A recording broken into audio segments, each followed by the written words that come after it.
Hello বন্ধুরা, দেখো আমি কোথায় চলে এসেছি। আমি চলে এসেছি গোল্ডেন টেম্পল, স্বর্ণ মন্দির।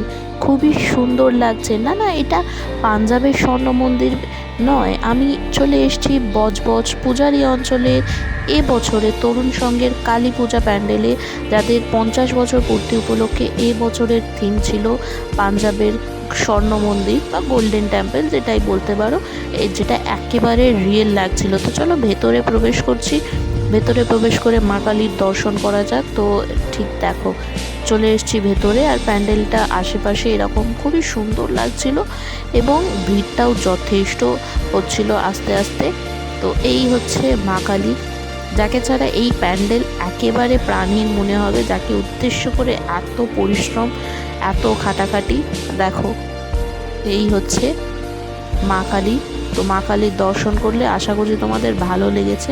তো এবার বাইরে যাওয়ার পালা। তো বাইরেও এখানে গোল্ডেন টেম্পল এবং শিখ সম্প্রদায়, পাঞ্জাবি সম্প্রদায়ের বেশ কিছু ধর্মগুরু এবং গোল্ডেন টেম্পল অরিজিনালের যেটা, তার একেবারে সুন্দর সুন্দরভাবে ছবি ফুটিয়ে তোলা হয়েছে। আর এই দেখো, এখানে ঘন্টু পাগলিও চলে এসেছিলো। তো আশেপাশটা দেখো, এটা একেবারে হয়েছিল পুকুরের ওপর। এবং দেখো, বজবজ অঞ্চলের কিছু ইতিহাসও এখানে লেখা। তো আর একবার দেখে নাও, খুবই সুন্দর লাগছিল এবং জলের ওপরে এই গোল্ডেন টেম্পলটা ফুটিয়ে তোলাও হয়েছে। তো চলো, দেখা হচ্ছে পরের ভিডিওতে। টাটা।